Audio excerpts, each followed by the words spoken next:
En este momento vamos a iniciar la primera conferencia de la mañana a cargo del doctor Alfredo Caraballo.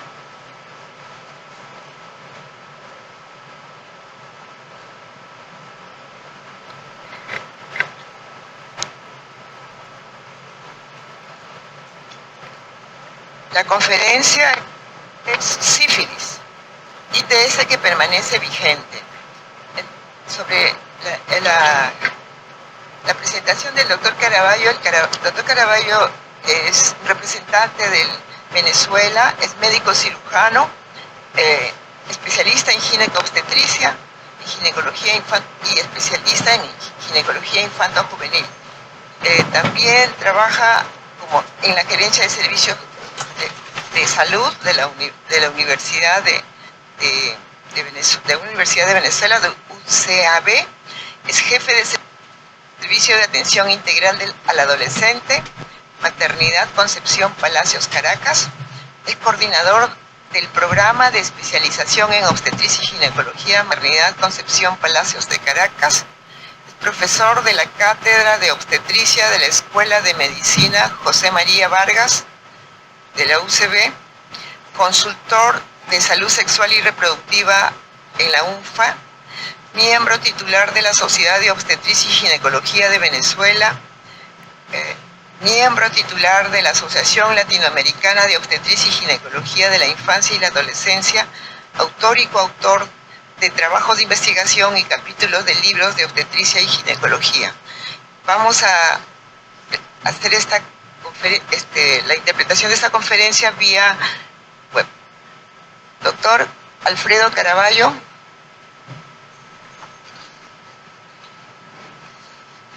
Hola, buenos días.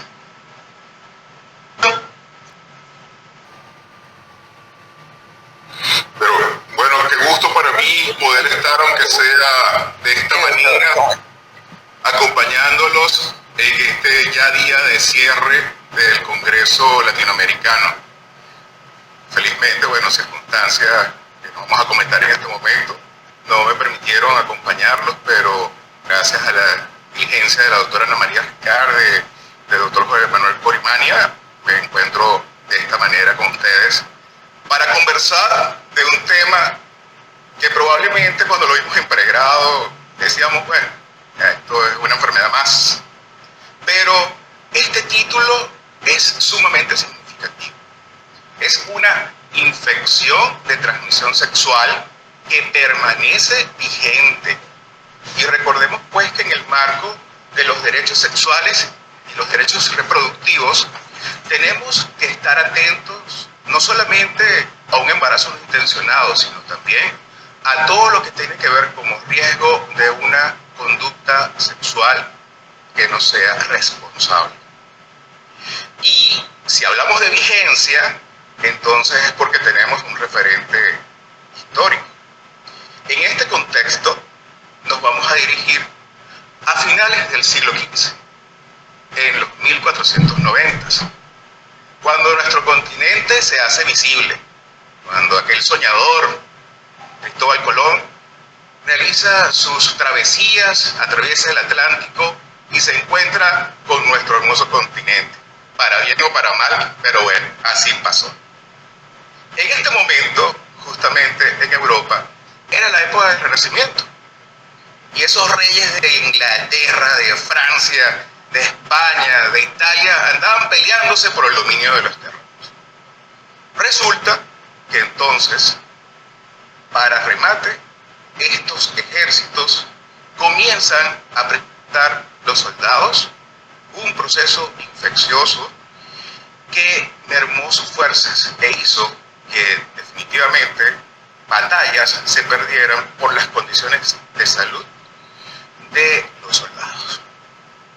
Llegamos pues al hecho de que alrededor de 1493 entonces comienzan a presentarse las descripciones de una enfermedad que inició en la parte mediterránea y por eso entonces comenzó a recibir denominaciones como el mal francés, la enfermedad italiana, Pero lo cierto del caso es que no había cura para ella.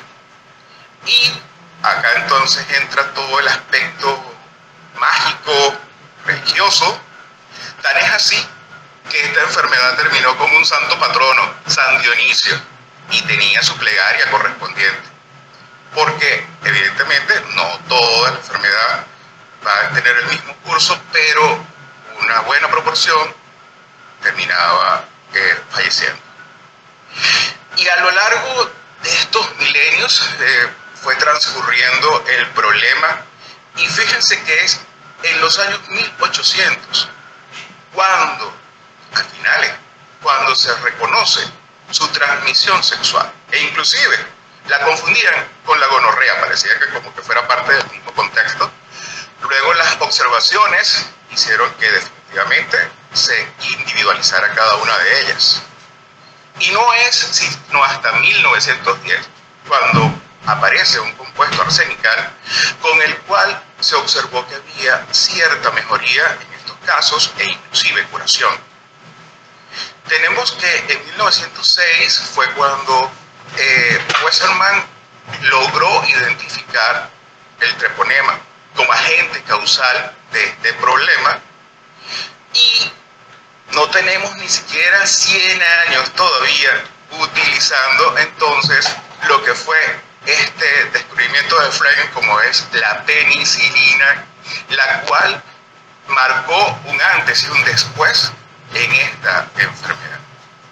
Una enfermedad que evidentemente no quiere dejar pasar, no quiere permanecer aún con nosotros a pesar de los esfuerzos que se han hecho de diferentes maneras por todos los organismos que manejan desde el punto de vista epidemiológico el perfil y conocimiento de la sífilis.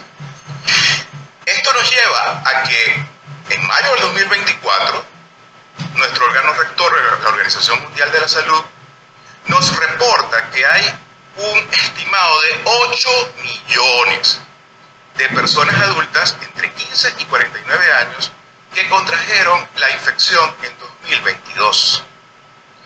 Y con base en esto, no solamente, por supuesto, el hecho de que incremente en la población general, sino que esto va de la mano con la infección congénita, apareciendo entonces un aumento importante de este problema, no solamente en nuestros países en vías de desarrollo, sino también en los países industrializados. De manera que un problema que permanece endémico en nuestros países aún hace crisis en los países industrializados y por eso permanece vigente. Es así que hubo 700.000 casos de sífilis congénita en el mundo, y estos casos en relación con la sífilis materna provocaron cerca de 150.000 muertes fetales tempranas y prenatales, es decir, que es una causa importante de mortalidad perinatal. 70.000 muertes neonatales, 55.000 partos prematuros o de neonatos de bajo peso al nacer, y 115.000 casos con diagnóstico de sífilis congénita en el lactante. Acá en Venezuela yo trabajo en una institución que es el Hospital de Niños José Manuel de los Ríos, principal instituto pediátrico del país, y vemos con bastante frecuencia este reflejo de madres que fueron atendidas en diferentes y que evidentemente el pésimo control prenatal que pudieran haber tenido hace que pase desapercibida la situación y se haga entonces estos diagnósticos con bastante frecuencia de sífilis congénita en el lactante. Dentro de los factores de riesgo que ya están harto conocidos, vamos a continuar insistiendo porque justamente uno de los principales pilares que tenemos para atacar este problema es el educativo. Y si no reconocemos cuáles son estos factores de riesgo que están influenciando en nuestra área, entonces vamos a estar siguiendo estos tiros al aire y el problema haciendo y permaneciendo vigente. Como el inicio de la actividad maternidad a una edad cada vez más temprana, algo que por supuesto es común para americanos, el ejercicio de la función sexual irresponsable y sobre todo asociadas a conductas de riesgo, como es el uso de drogas intravenosas o el consumo de drogas en general, así como también la posibilidad de intercambiar sexo por dinero, la prostitución y todo esto. La falta del uso consistente de algo tan básico como lo es el preservativo, la actividad comercial sexual, el VIH-Sida, la pesquisa prenatal inadecuada, la carencia de conocimientos y el arraigado estigma generalizado en torno a las infecciones de transmisión sexual. Y esto obviamente es una barrera cultural que tenemos que tener presente en nuestros países, como también lo es la inequidad en el acceso a los servicios de salud. Siendo reconocidos como grupos más afectados, y obviamente entra acá nuestra población clave en su inicio de su actividad sexual, ¿verdad? Estarían entre 15 y 25 años, jóvenes universitarios, viajeros por trabajo y sexo comercial. Y acá tenemos entonces al protagonista, el treponema pánico. La palabra treponema viene del griego, nilo que gira, y justamente esa es su forma. Tiene un micro tamaño y se le denomina justamente pálido porque con estas coloraciones habituales que utilizamos para observarlos en el microscopio se tiñe escasamente y se necesita inclusive una técnica muy particular como es el campo oscuro para poderlo reconocer. Él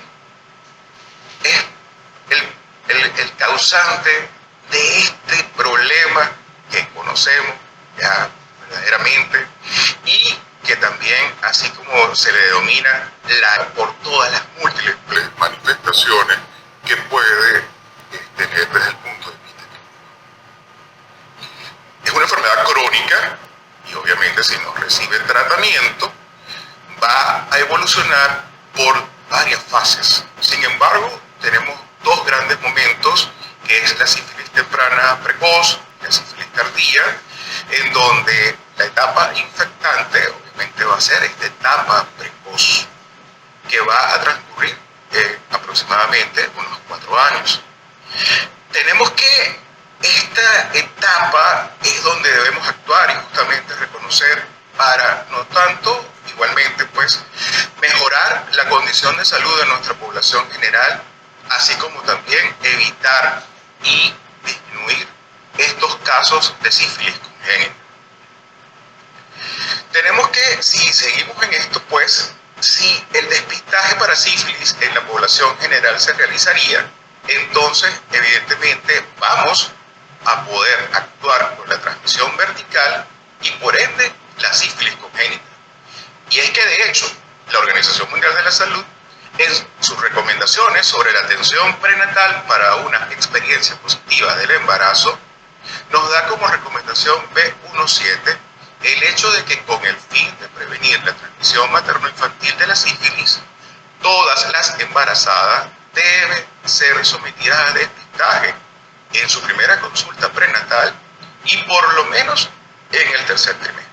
La idea sería poderlo llevar a cabo en cada trimestre y sobre todo el momento cercano pues a la parte ya del nacimiento del producto. Sin embargo, como mínimo, la recomendación con base en la evidencia que nos soporta la Organización Mundial de la Salud en las recomendaciones para la atención prenatal como una experiencia positiva del embarazo, nos lo dice que como mínimo en la consulta inicial y ya para el tercer trimestre.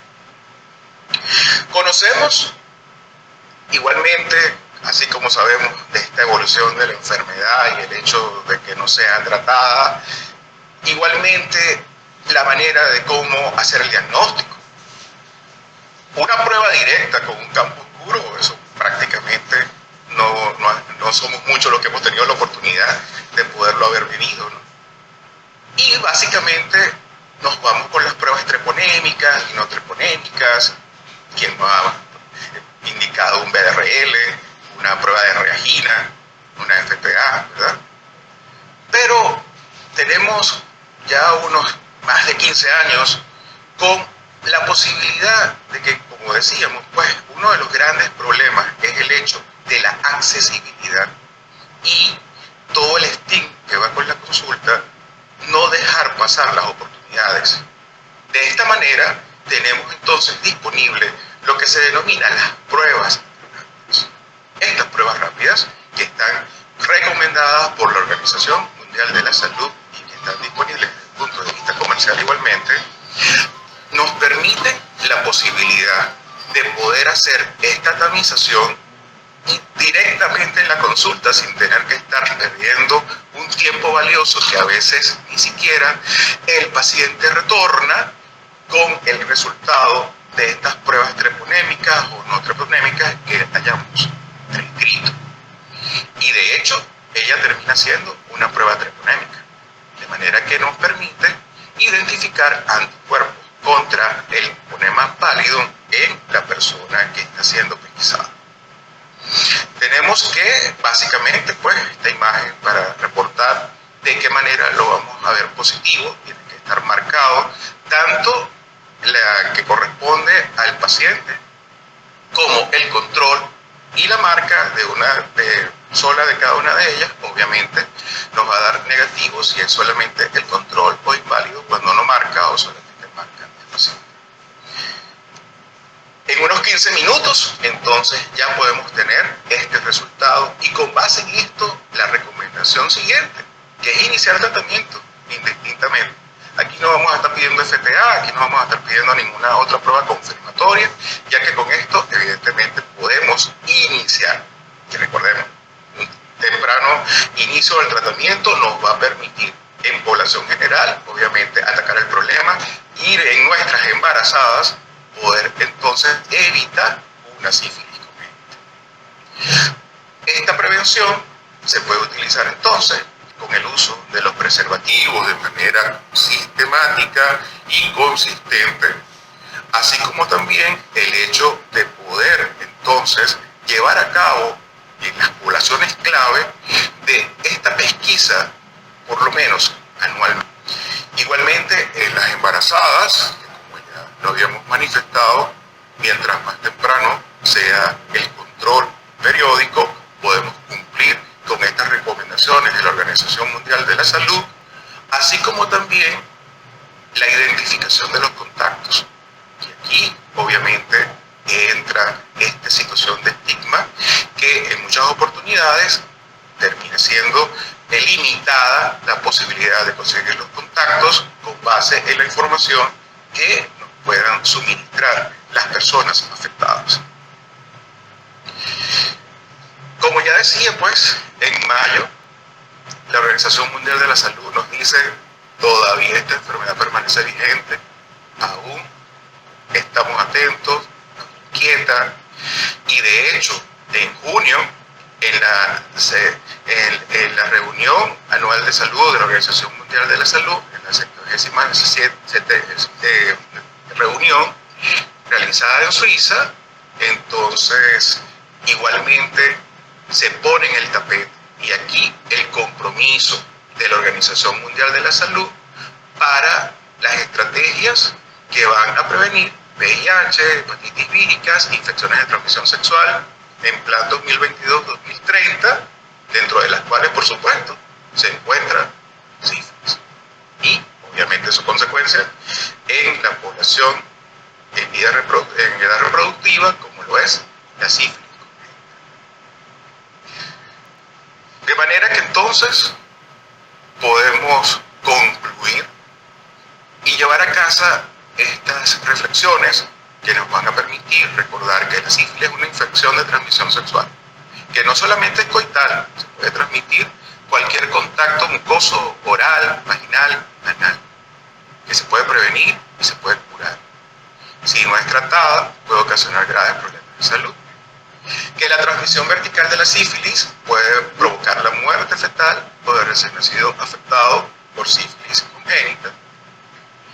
Que se dispone de estas pruebas rápidas que permite diagnosticar la sífilis en unos minutos e iniciar el tratamiento en la misma visita del consultorio, con el gran caballito de batalla como lo es aún la penicilina benzatínica, a pesar de que obviamente hay otros tipos de opciones, pero si la persona es alérgica es preferible llevarla de sensibilización y aplicar penicilina. Y el uso correcto y sistemático del preservativo durante las relaciones sexuales puede prevenir el contagio de esta enfermedad que quiere mantenerse con nosotros y permanece vigente. Y con esto finalizo esta presentación agradeciendo por supuesto a mis queridos colegas, el doctor Jorge Manuel Corimania, la doctora Ana María Riccardi, la doctora Soledad García, quienes estuvieron haciendo sus esfuerzos ingentes tratando de que hubiera sido posible acompañarlos. Y si bien no pudo ser presencial, por lo menos pudimos a través de este medio compartir esta información. Si hay alguna pregunta, quedo atento por acá. Les dejo estas imágenes de mi querida Caracas, de mi país, Venezuela, desde donde les mando un cordial saludo y espero que este Congreso Latinoamericano de Ginecología Infantil y Juvenil haya sido de su máximo provecho. Gracias.